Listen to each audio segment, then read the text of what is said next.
आज हम बात करेंगे कि आप अपनी कुंडली को देखकर कैसे पता कर सकते हैं कि आपको नौकरी करना चाहिए या व्यापार करना चाहिए।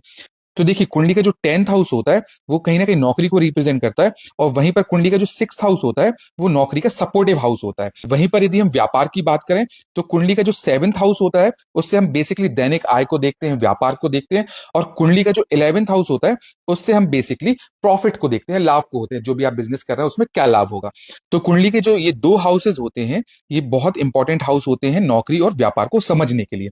अब आप कुंडली में कैसे देखें कि नौकरी करनी चाहिए या व्यापार, तो उसके लिए आप किसी भी कुंडली के सॉफ्टवेयर में सर्वाष्टक नाम की कुंडली होती है उसको निकाल लीजिए। वो कुंडली कुछ इस तरीके की दिखती है। अब इस सर्वाष्टक कुंडली में आपको अंक दिख रहे होंगे। तो ये अंक बेसिकली ग्रहों के द्वारा दी गई एनर्जी है उस भाव में। तो जिस भाव में भी 25 से ऊपर अंक होते हैं वो बेसिकली पॉजिटिव भाव कहलाता है, और जिस भाव में भी 25 से नीचे अंक होते हैं वो बेसिकली नेगेटिव भाव कहलाता है। तो नौकरी करनी है व्यापार, उसके लिए सबसे पहले हम देखेंगे नौकरी के बारे में। तो नौकरी का हाउस जैसे हमने पहले डिस्कस किया है कि 10th हाउस है और 6th हाउस है। तो इन दोनों का हम टोटल कर देंगे, तो इन दोनों का टोटल कितना आता है? 62। वहीं पर यदि हम बात करें व्यापार की, तो व्यापार के लिए देखना है हमें 7th हाउस, देन इसके बाद 11th हाउस। तो आप देखेंगे कि इन दोनों का जो टोटल आ रहा है वो आ रहा है 57।